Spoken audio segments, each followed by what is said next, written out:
High to all. चक्रवात मतलब cyclone, ये क्यों आता है, कहाँ आता है, किस लिए आता है और कैसे आता है और अब तक कहाँ आ चुका है, ये सारे सवाल अब तक के सारे एग्ज़ाम्स में पूछे गए हैं। तो चलिए आइए इस वीडियो में जानते हैं इसकी संपूर्ण जानकारी। वीडियो को लास्ट तक ज़रूर देखिए। चक्रवात मतलब साइक्लोन एक शक्तिशाली वायुमंडलीय घटना है जो मुख्य रूप से समुद्र में गर्म पानी के कारण बनती है। यह कम दबाव वाले क्षेत्र के ओर चारों ओर तीव्र गति से घूमती हुई तेज हवाओं और भारी वर्षा के साथ चलता है। जैसे कि हमें पता है कि हाई प्रेशर एयर जो होती है वो लो प्रेशर की ओर जाती है, वैसे ही इसकी वजह से चक्रवात तटीय क्षेत्रों में बाढ़, तबाही और जनधन की हानि का कारण बनता है। अब ये बनता कैसे है, तो सबसे पहले इसका कारण है समुद्र का गर्म पानी। सूर्य की गर्मी से समुद्र का पानी गर्म हो जाता है, जिससे उसका तापमान 26 डिग्री सेल्सियस या उससे अधिक हो जाता है। गर्म पानी मतलब बाष्प में बदलकर ऊपर उठता है, जिससे वातावरण में नमी बढ़ती है। इसका दूसरा कारण है कि निम्न दबाव का क्षेत्र बनना मतलब formation of low pressure area. जब समुद्र से भारी मात्रा में जलवाष्प ऊपर उठता है तो समुद्र की तरह सतह पर निम्न दबाव मतलब लो प्रेशर बन जाता है और इस क्षेत्र में आसपास की हवा जो तेजी से भरने लगती है, जिससे हवा की गति और बढ़ जाती है।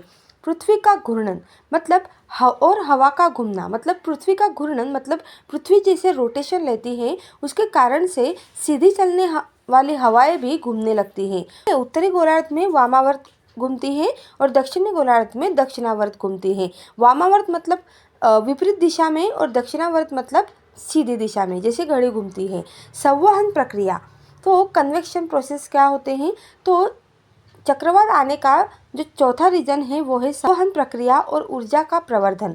जैसे कि बाष्पीकरण के कारण ऊपर उठने वाली हवा ठंडी होकर संघनित मतलब कंडेंस होती है, जिससे बादल और बारिश बनते हैं।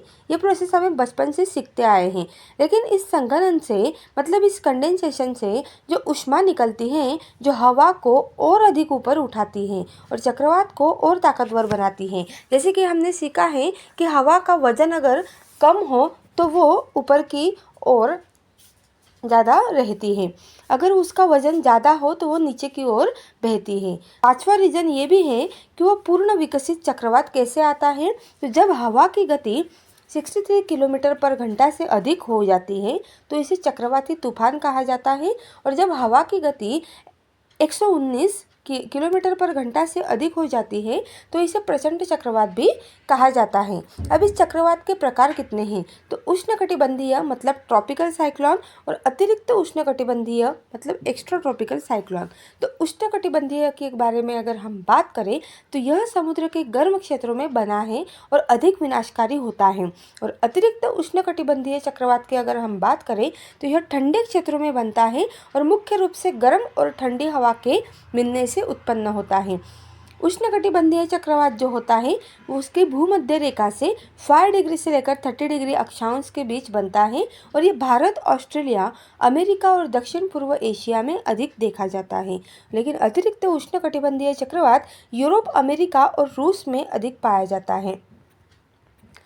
इस चक्रवात का प्रभाव होने से तेज बारिश होती है और बाढ़ आ जाती है, तेज हवाएं चलने लगती हैं मतलब 200 से 300 किलोमीटर प्रति घंटा तक की तेज हवाएं इमारतों, पेड़ों और बिजली के खंभों को भी गिरा देती हैं। तीसरी बात यह है कि समुद्री ज्वार आता है, समुद्र की लहरें किनारों से टकराकर बाढ़ ला सकती है, जिसके साथ साथ जनधन की हानि भी होती है। सारे घर, उद्योग, खेत और बुनियादी ढांचे को भारी नुकसान पहुंचता है, कृषि को भी नुकसान पहुंचता है, खेतों में खड़ी फसलें बर्बाद हो जाती हैं। और भारत में चक्रवात जो है उसके प्रमुख क्षेत्र हैं कि भारत में मुख्य रूप से बंगाल की खाड़ी जो है मतलब बे ऑफ बंगाल जो है और अरेबियन सागर मतलब अरब सागर, अरेबियन सी में चक्रवात बनते हैं। लेकिन बंगाल की खाड़ी में अधिक चक्रवात आते हैं क्योंकि यह गर्म पानी से भरा होता है और खुले महासागर से जुड़ा है। अरब सागर में कम चक्रवात बनते हैं, लेकिन हाल के वर्षों में इनकी संख्या बढ़ रही है। चक्रवात से बचाव के उपाय भी है, जैसे कि पूर्वानुमान और चेतावनी। भारत में IMD मतलब इंडियन मेट्रोलॉजिकल डिपार्टमेंट है, जो कि जिसका सैटेलाइट और रडार की मदद से हम चक्रवात की निगरानी कर सकते हैं। लोगों को SMS, रेडियो और TV के माध्यम से चेतावनी दी जाती है। दूसरा है कि तटीय क्षेत्रों की सुरक्षा। समुद्र के किनारों पर बांध, दीवारें और मैंग्रोव के जंगल लगाए जाते हैं, इससे हम बच सकते हैं।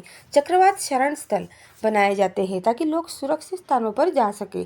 आपदा प्रबंधन, राष्ट्रीय आपदा प्रतिक्रिया बल NDRF national disaster response force को तैनात किया जाता है। प्रभावित लोगों को राहत सामग्री, पानी और दवाई दी जाती है। नागरिक जागरूकता मतलब चक्रवात के समय क्या करें और क्या न करें, इसके बारे में लोगों को जानकारी दी जाती है। स्कूलों और गांवों में चक्रवात से बचने के लिए प्रशिक्षण भी दिया जाता है। तो निष्कर्ष तो हमारा यही निकलता है कि चक्रवात मुख्य रूप से समुद्र के गर्म पानी और निम्न दबाव के कारण बनता है।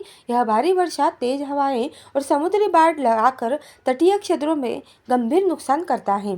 भारत में बंगाल की खाड़ी में सबसे अधिक चक्रवात आते हैं और सरकार द्वारा चेतावनी प्रणाली, बचाव कार्य और आपदा प्रबंधन से जान माल की हानि को कम किया जाता है। तो यह रही हमारी चक्रवात के बारे में संपूर्ण जानकारी।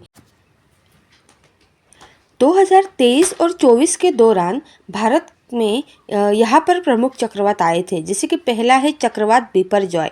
मतलब 15 जून 2023 को यह चक्रवात गुजरात के कच्छ जिले में टकराया। इसकी अधिकतम गति 167 किलोमीटर प्रति घंटा थी, जिससे तटीय क्षेत्रों में व्यापक क्षति हुई। दूसरा है चक्रवात मैंडूस। मतलब दिसंबर 2022 में तमिलनाडु और आंध्र प्रदेश के तटीय क्षेत्रों में इस चक्रवात ने भारी वर्षा और बाढ़ का ये कारण बना था। तीसरा है चक्रवात मोचा।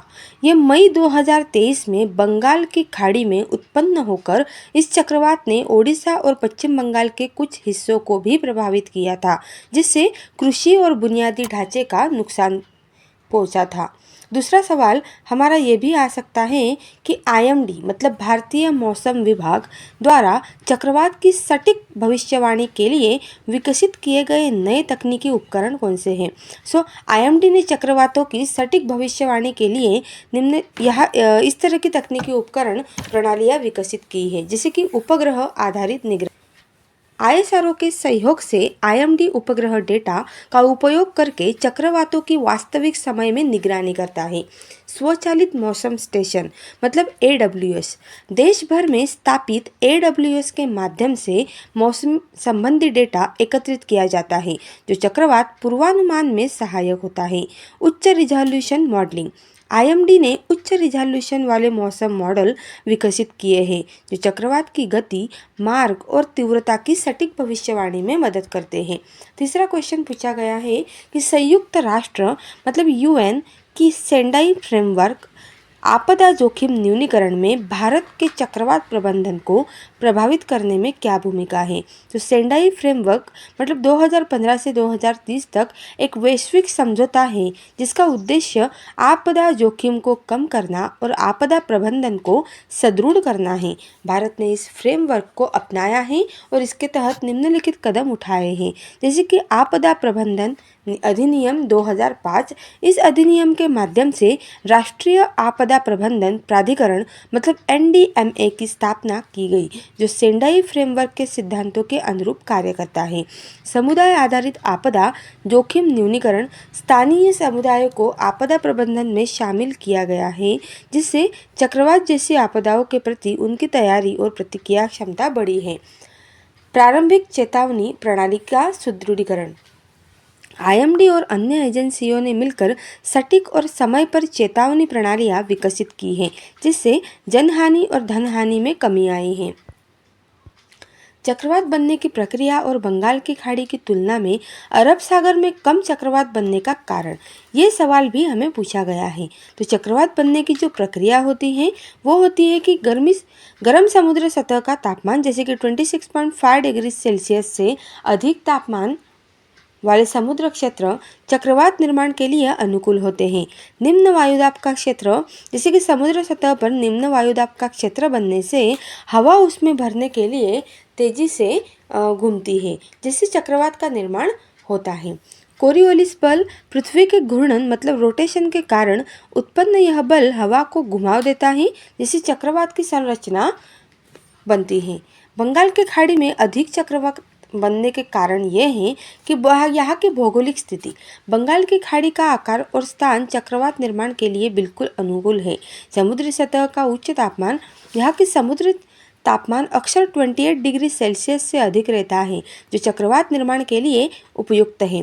मानसून की गतिविधियाँ, दक्षिण पश्चिम मानसून की वापसी के दौरान बंगाल की खाड़ी में निम्न दबाव क्षेत्र बनते हैं, जो चक्रवात का कारण बनते हैं। पांचवा यह है कि उष्णकटिबंधीय चक्रवात मतलब ट्रॉपिकल साइक्लोन और अतिरिक्त उष्णकटिबंधीय चक्रवात जो कि एक्स्ट्रा ट्रॉपिकल साइक्लोन के बीच का अंतर।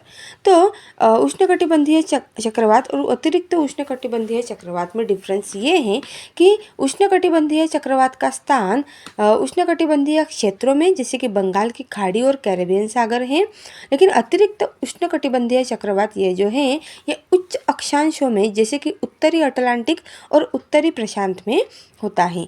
उष्णकटिबंधीय चक्रवात के ऊर्जा स्रोत हैं गर्म समुद्री सतहों से ऊर्जा प्राप्त करते हैं, और अतिरिक्त उष्णकटिबंधीय चक्रवात के ऊर्जा स्रोत हैं वायुमंडलीय फ्रंट्स के बीच तापमान अंतर से ऊर्जा प्राप्त करते हैं। उष्णकटिबंधीय चक्रवात की संरचना संगठित बादल संरचना और स्पष्ट आँख होती है। तो इस तरह के सवाल जो कि चक्रवात से हमारे एग्जाम्स के में आए हैं और आगे भी आने वाले हैं, उसकी सब की जानकारी हमने यहाँ पे ली है। तो आपको ये जानकारी जानकर कैसा लगा मुझे लाइक और कमेंट करके ज़रूर बताइए, और ऐसे ही एग्ज़ाम के पर्सपेक्टिव से और अधिक जानकारी जानने के लिए मेरे चैनल को लाइक शेयर और सब्सक्राइब ज़रूर कीजिए।